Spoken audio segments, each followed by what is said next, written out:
अरे की नया नया ड्राइवर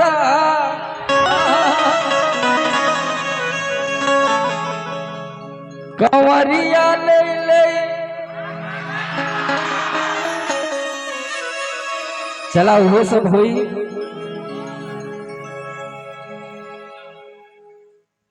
ये जवन होता समर सिंह के लाइफ में ये सब ये समय अजूबा होता। हम सोचले ना रहे कि हमार गाना कोनो पूरे वर्ल्ड में जाए। आई हरनवा ऐसा लोगन दबा देला कि जाके वो विदेशों में जौन पूरा वर्ल्ड का यूट्यूब चार्ट होला वो में उकर आवता नाम। हाँ तो बस कोनो भी गाना हुए आप लोगन को प्यार मिले यह कामना बा। और बहुत सारा कलाकार भी आयल बा सब लोग, तो थोड़ा थोड़ा पहले सबकर हाजिरी हो जाए के चाहिए। कहो भैया आवा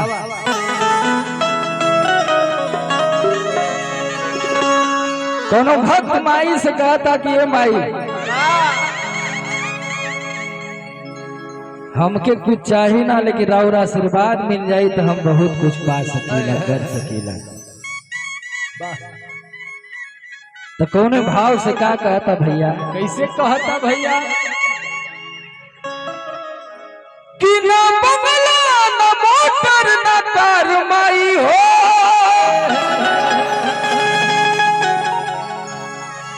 आप लोगन का सहयोग सपोर्ट ताली के साथ चाहिए।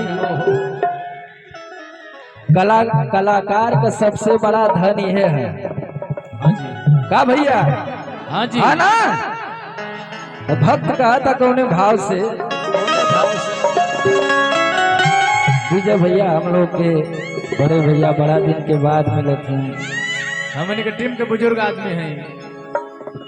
ओम प्रकाश तामड़े जी भी आए हुए हैं, हमारे आदरणीय चच्चा ऑर्केस्ट्रा के मालिक सोनी कंपनी एंड प्रकाश चचा। चला कि ना बंगला ना मोटर ना कार माई हो, देखा चाही का दादरा में है भैया, है ना। चला कितनी दे दाना चरा के प्यार माई हो,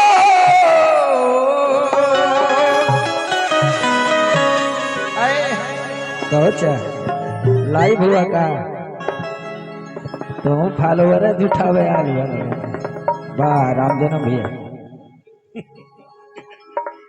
मुकेश यादव जी गढ़ा 96 भैया के तरफ से बहुत सारा आशीर्वाद। वाह 96 चला वाह भैया कितनी दे दाना चरा के प्यार माई हो,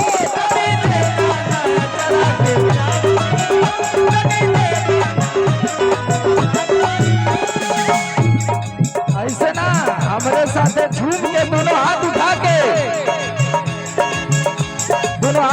भैया ना बंगला ना मोटर ना कार माई हो, ना बंगला ना मोटर ना कार माई हो। तनी इधर वाले भाई हमारा हाथ उठा के पूरा हाथ उठा के बाबा के दरबार में अभी सावन चलत है, एक लोटा जल ढार देवा लोगन तो केहू न केहू तो जानला कि आर्मी में भी सब में कहीं न कहीं चले जेबा लोगन जैबा ना। हाँ तो दोनों हाथ उठा के कितनी दे दाना चरा के प्यार माई हो,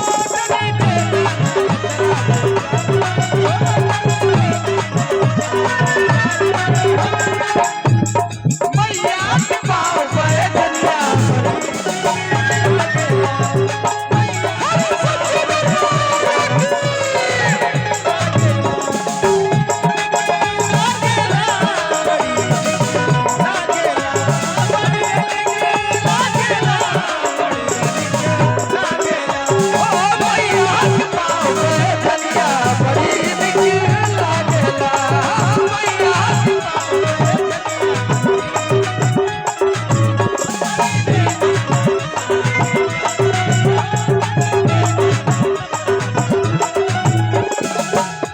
भक्त कहता का कहता हम दिनहीन बुद्धिहीन बड़े भारी,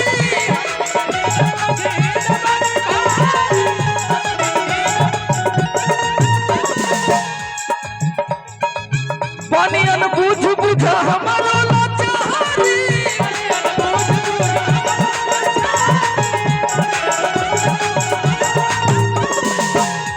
अगर कोई गाड़ी आ रही है तो आप लोग सहयोग करेंगे भैया, उसको पास करवा देंगे। देखिए आमने सामने गाड़ी हो जाएंगे तो जाम लग जाएगा, क्योंकि ये रोड है। हमको पता चला कि कार्यक्रम कहीं और होने वाला था यहाँ से बगल में, लेकिन वहाँ पानी भर गया है ना भैया। अब पानी भर गया तो हिल्ला में तो खड़ा हो पाना। वाह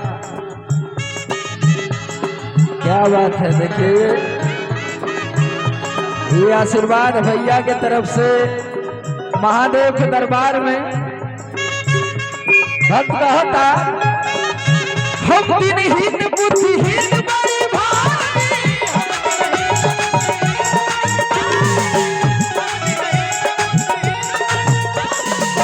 पानी अनबूझ बुझा हमारो लाचारी।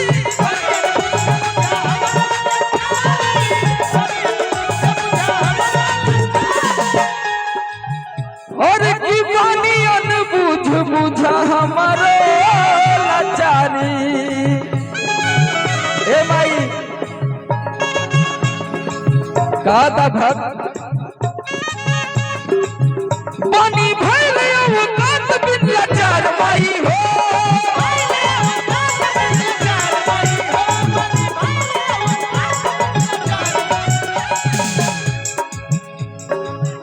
ठंडा ठंडा रहा लोगन तो मजा ना आई ना।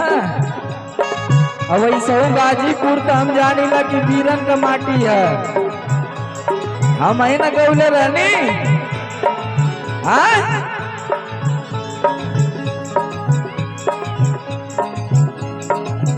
पानी भइल औकात बिन लाचार माई हो। पानी भइल औकात बिन लाचार माई हो। एक बार प्रेम से बोलिए शंकर भगवान की जय, दुर्गा मैया की, गणेश भगवान की, अपने अपने मैया की। वाह आए में झूमे के बाद कैसे कितनी देता नाया चला के प्यार माई हो। तनी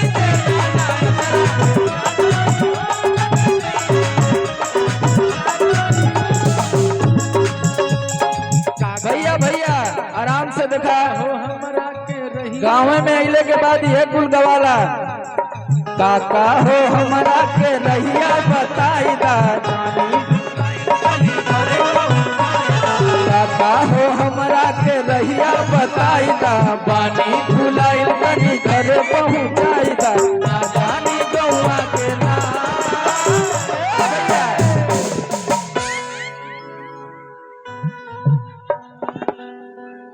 अब दिखाई गांव कोनो ऐसा ना है जोने गांव में काली माई है ना।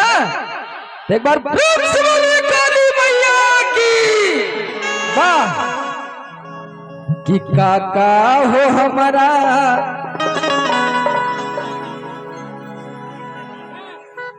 मनीष यादव जी अनेरा बीडीसी बड़े भैया के तरफ से बहुत सारा आशीर्वाद। दिल से धन्यवाद बा मनीष भैया के कि हमेशा बीडीसी होत रहत हुआ प्रधानो हो जाए का भैया। कि काका हो हमारा के रहिया दिखाई दा, पानी भुलाइल तनी घर पहुँचाई दा। का बेटा चला कि ना जानी गौवा के ना काली बाई बाड़ी हमारा का।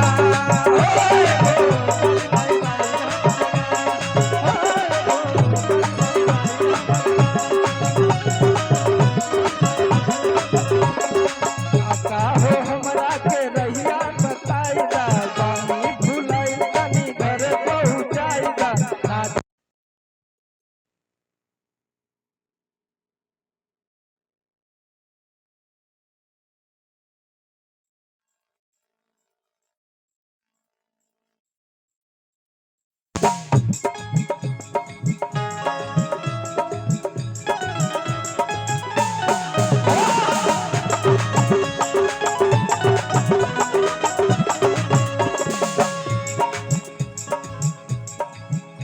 बड़े भैया भाभी प्रधान प्रत्याशी